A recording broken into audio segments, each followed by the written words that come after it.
Buenas tardes, noches a todos. Vamos a empezar entonces nuestra última conferencia de este primer día de Nefrología el Día en un Día, donde les cuento que son más de 2.000 personas conectadas a nuestro evento. Muchas gracias a todos ustedes por participar y por estar acá hasta el final. Vamos a hablar entonces en estos próximos 25 minutos sobre semaglutida, innovación en el tratamiento de pacientes con enfermedad renal diabética. Este es mi conflicto de interés, es una conferencia patrocinada por Novo Nordisk, pero esta opinión de la conferencia es exclusivamente mía, basada en la evidencia, y no representa pues una posición de la organización. Como todos ustedes saben, la ciencia viene en constante evolución. Por ejemplo, en la industria de la música ya no tenemos acetatos, sino que tenemos plataformas de música. Y miren este dato tan interesante de una publicación en el 2016. El conocimiento humano se duplicó por primera vez en 1750. La segunda duplicación ocurrió en 1900. La tercera en 1950. Al momento de esa publicación se dijo que el conocimiento se duplicaba cada 3 años. Pero en el 2020 el conocimiento se duplica cada 73 días, o sea, cada 2 meses y 13 días tenemos el doble del conocimiento que teníamos en la fecha inmediatamente anterior. Entonces, eso hace que los médicos tenemos que abandonar la inercia en el conocimiento, en la forma de abordar los problemas, en la forma de tratar. Tenemos que dejar en el pasado esa medicina intuitiva, ¿cierto? Es muy importante la anamnesis, el interrogatorio, los signos y síntomas, pero tenemos que avanzar. Tenemos que ir un poco más allá.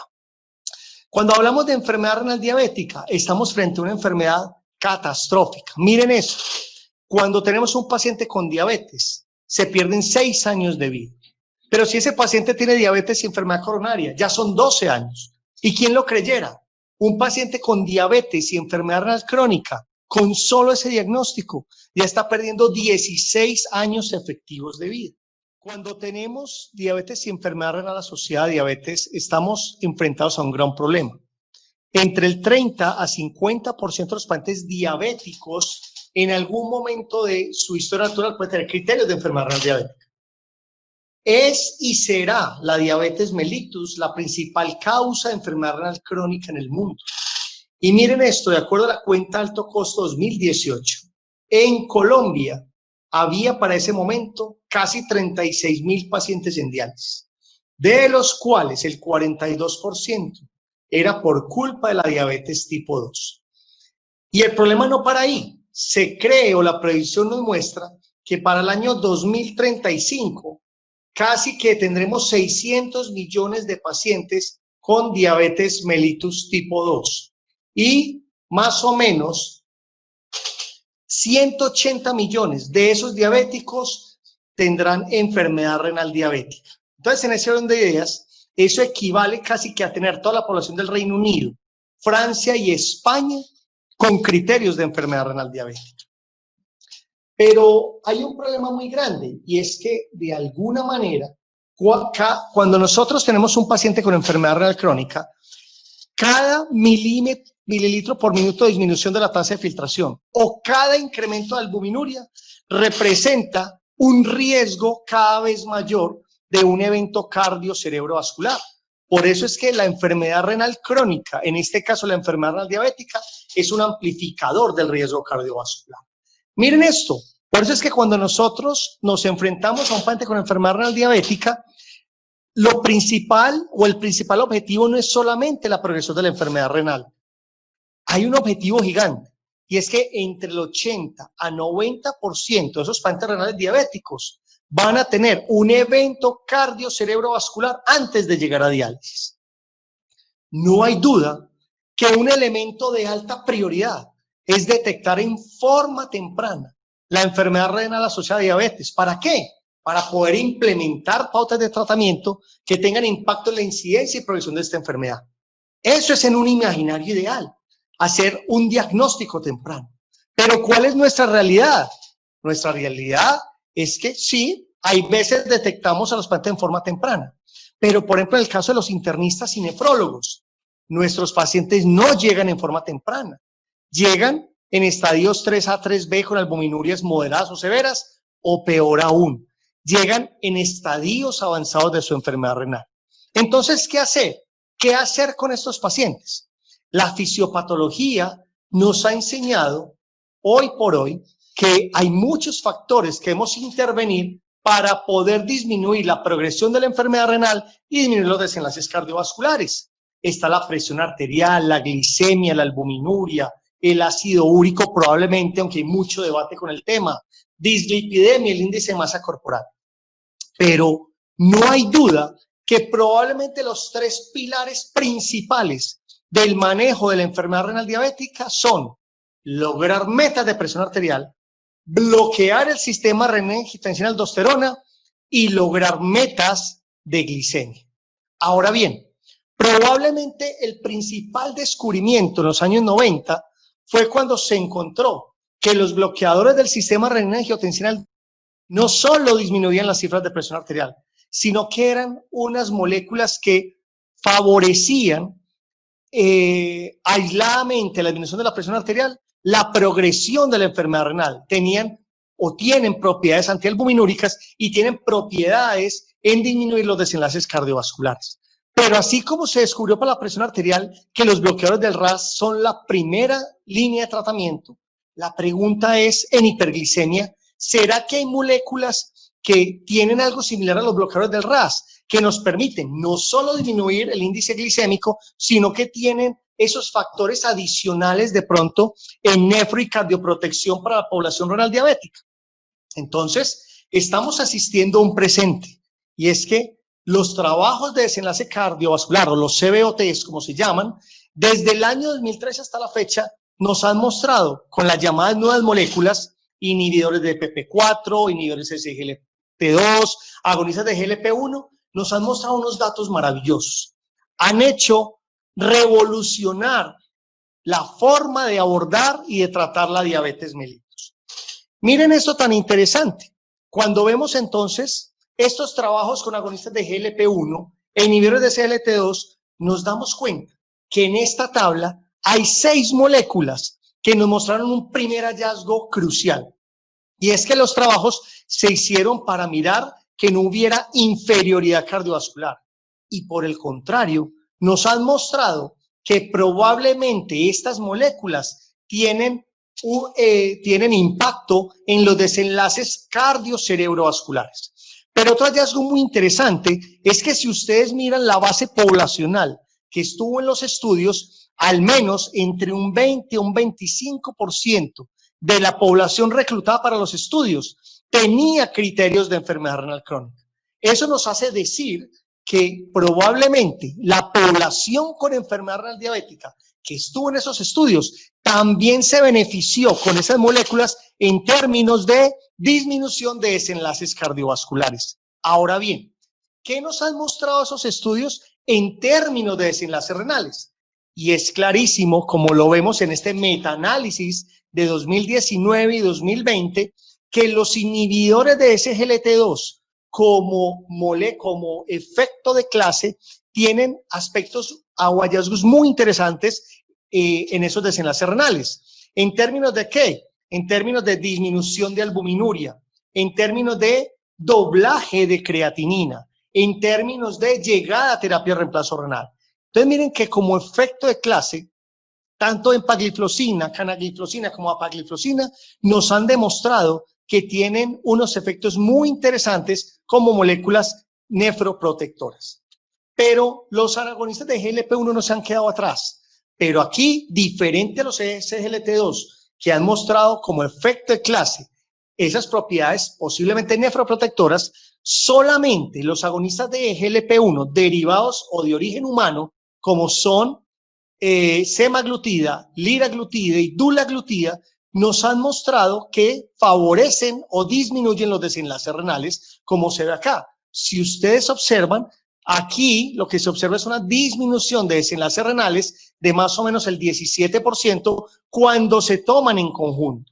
Pero hay algo muy interesante, y es que solamente dulaglutida mostró disminución en progresión de enfermedad renal. Pero aquí hay que decir algo interesante, y es que el rewind utiliza una variable diferente al líder y al sustain 6, porque el líder y sustain 6, la variable fue duplicación de creatinina, mientras que rewind utiliza una variable de disminución de 30 a 40% la tasa de filtración glomerular, que es muy diferente a duplicación de creatinina, y pues cuando utilizaron esa variable les dio en términos de progresión. Dicho esto, entonces, la pregunta es, vengan, cuando nosotros tenemos pacientes con enfermedad renal diabética establecida, ¿eso nos hace cambiar la prescripción? Y la respuesta es sí. Hoy por hoy, las guías de manejo en el mundo, la guía conjunta de la Sociedad Europea y Americana de Diabetes, las guías A 2020 y sociedades de nefrología como la Sociedad Europea de Nefrología y las próximas guías CADIGO que serán publicadas en septiembre-octubre de 2020, nos dicen, claro que hay que hacer cambios en la prescripción terapéutica cuando tenemos pacientes con enfermedad renal diabética establecida. Miren esto, este es el algoritmo que saldrá publicado próximamente en las guías CADIGO. ¿Qué nos dice? Sin duda alguna, hay que impactar en medidas no farmacológicas, actividad física, pauta nutricional, pérdida de peso, conservar la metformina siempre que no haya contraindicaciones y, no hay duda, no podemos decir algo diferente, la segunda línea de manejo son los inhibidores de SGLT2. Y aquí me tomé el atrevimiento de hacer un cambio, porque por INVIMA, los inhibidores de SGLT2 en Colombia no se deben iniciar con tasas de filtración glomerular por debajo de 45 mililitros por minuto. Es probable que eso en el tiempo lo cambien, como en otras partes del mundo. Pero la pregunta aquí es, ¿y cuál es el puesto que tienen los agonistas de receptor de GLP-1 en los pacientes con enfermedad renal diabética? Son moléculas supremamente interesantes en este espectro de pacientes. Entonces vamos a mirar un poco para hablar de agonistas de GLP-1, en este caso semaglutida y enfermedad renal diabética.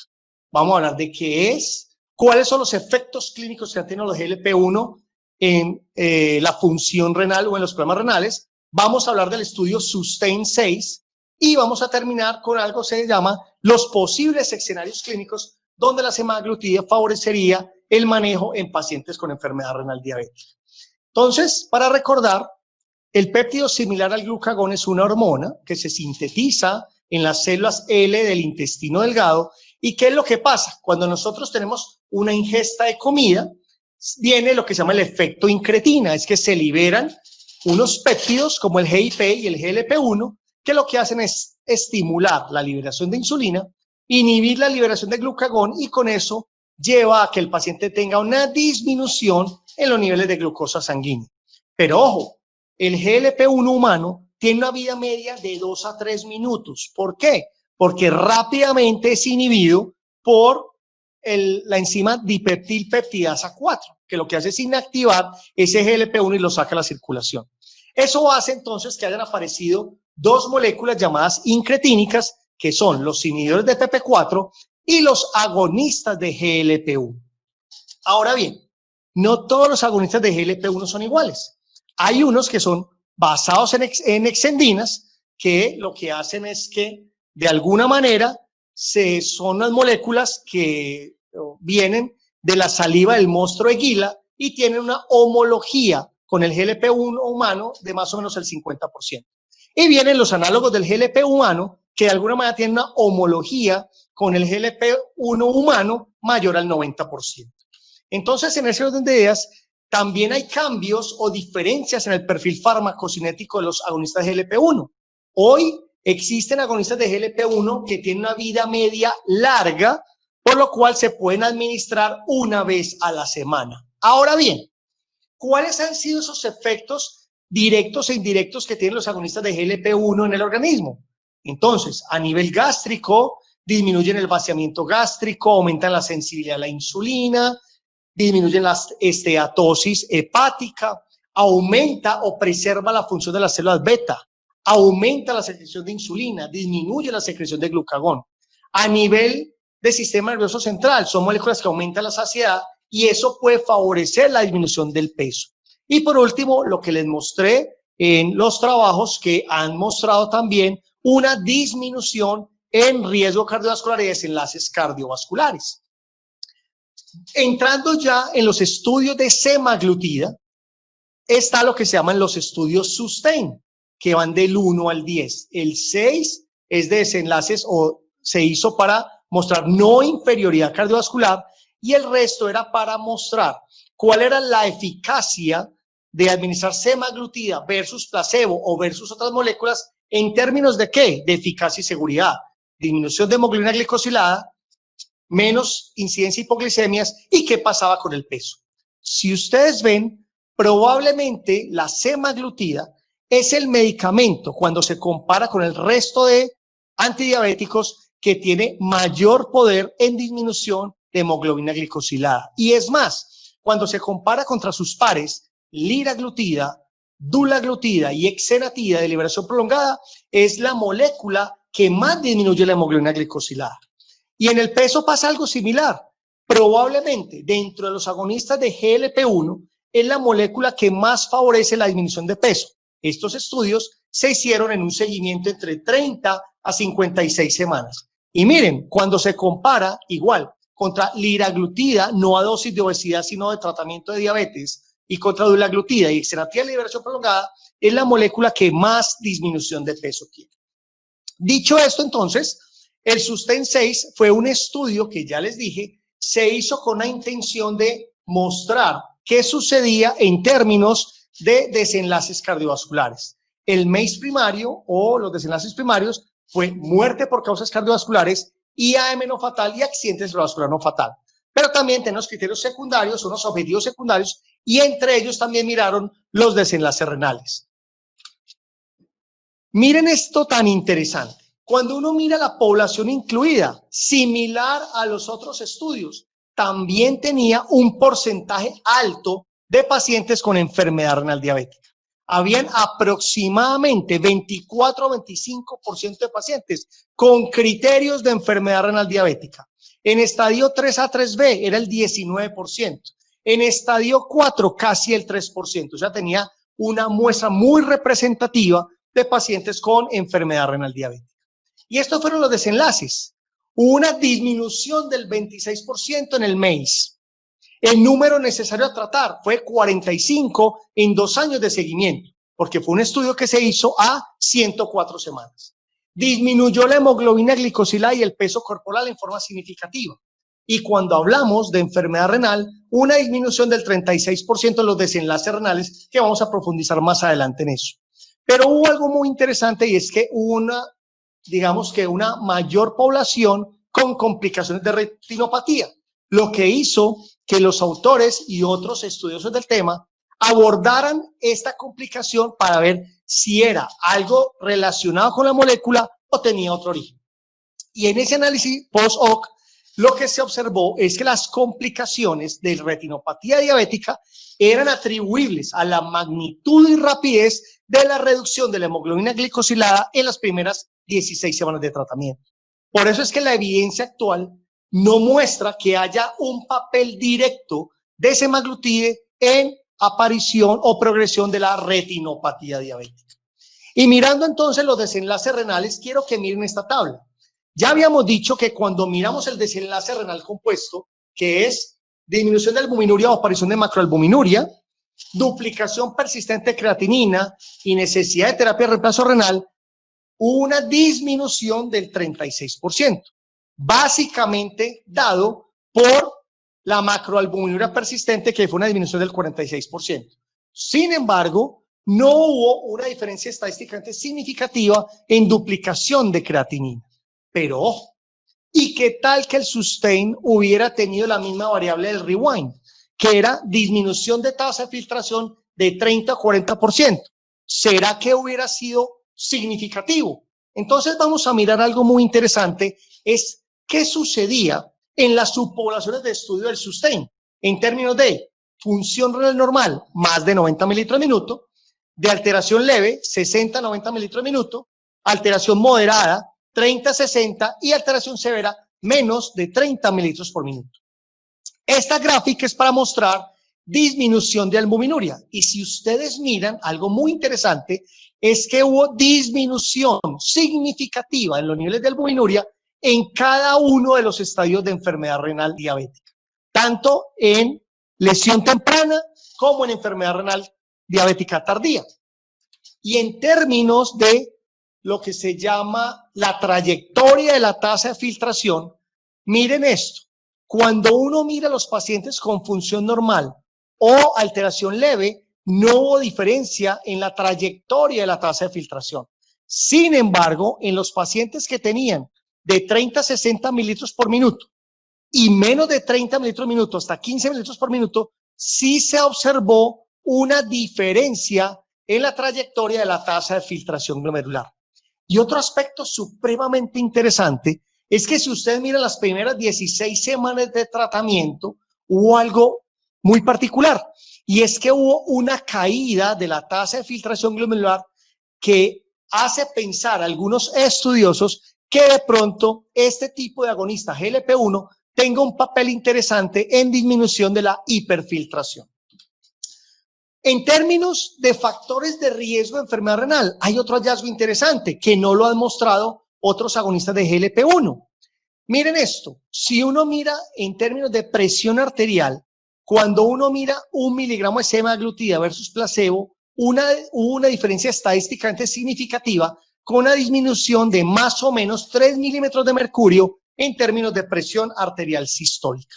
Ahora bien, ¿cuáles podrán ser entonces esos posibles efectos directos que hacen pensar que la semaglutida tuviera un papel nefroprotector? Uno es lo que sucede en los factores de riesgo: hiperglicemia, hipertensión, disminución de peso. En dislipidemia realmente fue un efecto neutro. No se sabe a ciencia cierta si favorece la natriuresis. Algunos dicen que a nivel tubular bloquea el intercambiador sodio-hidrogenión tipo 3 y que eso favoreciese la natriuresis. Sin embargo, los estudios muestran que a corto plazo sí pasa eso, pero a moderado y largo plazo otra vez hay una homeostasis tubular y se pierde ese efecto natriurético. No se sabe si realmente hay un efecto en términos de hiperfiltración glomerular, pero lo que sí es cierto es que la semaglutida y los otros agonistas de GLP-1 tienen un papel supremamente interesante en términos de antiinflamación. Son moléculas que disminuyen la migración de algunas interleuquinas como la interleuquina 6 y disminuyen la aparición del factor nuclear kappa beta. Entonces, la historia de la semaglutida en desenlaces renales no termina acá. Así como hay moléculas SGLT2 en trabajos específicamente en pacientes con enfermedad renal, también hay un estudio en curso de semaglutida que se llama el estudio FLOW. El estudio FLOW es un estudio que empezó a reclutar en junio del 2019. Y ese estudio lo que pretende es mirar en 100% de pacientes con enfermedad renal diabética, un seguimiento de 5 años, es mirar qué pasa en términos de progresión de enfermedad renal crónica, o sea, desenlaces renales, y en segunda parte, qué pasa en términos de morbimortalidad cardiovascular. Entonces, para terminar, ¿cuáles serían los escenarios que tendríamos para semaglutida en un paciente con enfermedad renal diabética? No hay duda que si tenemos un paciente con alto riesgo cardiovascular, sería una molécula supremamente interesante, ¿cierto? Ahora bien, si el paciente tiene falla cardíaca, no hay duda que el inhibidor de SGLT2 es una molécula que predomina sobre el agonista de GLP-1. En segundo lugar, si tenemos contraindicación para el SGLT2 o tenemos menos de 45 mililitros minuto o a pesar de metformina SGLT2 no logramos metas de control glicémico, el agonista de GLP-1 es la opción que sigue. ¿Por qué? Porque muestra efectos cardionefroprotectores. Si tenemos una necesidad imperiosa de perder peso, es la mejor alternativa de manejo. Ya lo vimos en la conferencia del doctor Ricardo Rosero. Hay una asociación dependiente entre obesidad y enfermedad renal y progresión de la misma. Y obviamente, en pacientes con estadios avanzados, recuerden, enfermedad renal está directamente asociada a riesgo de hipoglicemia. Cuando tenemos necesidades de minimizar hipoglicemia, disminuir dosis de insulina o incluso de no utilizarla, agonistas de GLP-1 como semaglutida es una excelente opción. Entonces miren esto, el futuro de la diabetes viene cambiando. Inicialmente teníamos guías glucocéntricas con objetivos únicos, luego llegamos a unas guías con objetivos combinados, control glicémico sin hipoglicemias, y el futuro dice que necesitaremos guías centradas en el paciente individualmente y en comorbilidades, especialmente cardiovasculares y renales. Pero yo les pregunto, ¿ese es el futuro o más bien ese es el presente? Y hoy tenemos que actuar basados en ese presente. Entonces, en ese orden de ideas, estamos ante un medicamento muy interesante que podemos utilizar en todos los estadios de la enfermedad renal crónica, excepto el estadio 5, o sea, por debajo de 15 mililitros minuto. Nos ha demostrado un efecto interesante en términos de disminución de albuminuria, en términos de modificar un poco la trayectoria de la enfermedad renal crónica y que tiene acción sobre factores de riesgo que ayudan a la progresión de la enfermedad renal. Control glicémico, disminución de la tensión arterial sistólica y peso corporal. Y no hay duda que nos favorece la adherencia. ¿Por qué? Solo se aplica una vez a la semana. Doctores, bienvenidos al presente. Seamos disruptivos, no le tengamos miedo al cambio. Esto de ahora se denomina medicina basada en problemas, o abordaje centrado al paciente, o, ¿por qué no?, medicina de precisión. Muchas gracias. Juan Diego, muchas gracias por tu exposición, muy clara, enriquecedora, muy educativa. 4 preguntas puntuales. Primero, teniendo en cuenta que la obesidad definitivamente es un factor de progresión de enfermedad renal crónica, y lo que tú dijiste, el riesgo de hipoglicemia es aún más en los pacientes con enfermedad renal crónica, en el escenario de los medicamentos agonistas GLP-1, ¿cuál eliges y por qué? A ver, Edwin, yo creo que aquí tenemos que pensar en muchas cosas. Recordemos que el paciente con enfermedad renal diabética es un paciente pluripatológico. Enfermedad renal, hipertensión, dislipidemia, más todo lo que necesita por las complicaciones de la enfermedad renal. O sea, es un paciente que no solo es pluripatológico, sino que tiene un pluritratamiento. Entonces nosotros tenemos que garantizar muchas cosas en ese paciente. Necesitamos adherencia. Y cuando hablo de adherencia es tratar de utilizar la menor cantidad de medicamentos posibles para lograr los objetivos. Entonces tenemos un medicamento que es de aplicación semanal, que obviamente hay que estar atento a las manifestaciones gastrointestinales, por eso hay que irlo dando escaladamente, empezar punto 25, a la semana punto 5, luego a la semana no, de pronto a las 3-4 semanas punto 5, y luego de pronto a las 3 o 4 semanas llegar a la dosis tope, que es 1 miligramo. Entonces es un medicamento que nos favorecería adherencia porque es de aplicación semanal. Lo otro es que dentro de los agonistas de GLP-1 es el que el que más nos ha demostrado disminución de peso. Y recuerden algo, el Susten 6, el 25% tenían enfermedad renal diabética. Entonces no hay duda que en nuestra población de renales diabéticos también hay impacto en peso y eficacia antidiabética o hipoglicemiante. Y disminución de incidencia de hipoglicemias. El estudio Flow, Edwin, nos va a traer cosas muy interesantes. Porque 100% de pacientes con enfermedad renal diabética, similar al CREDINS, que es el estudio publicado hoy por hoy, que es con canagliflozina, yo creo que este nos va a traer unos datos supremamente interesantes en estos pacientes en todo ese control de factores de riesgo.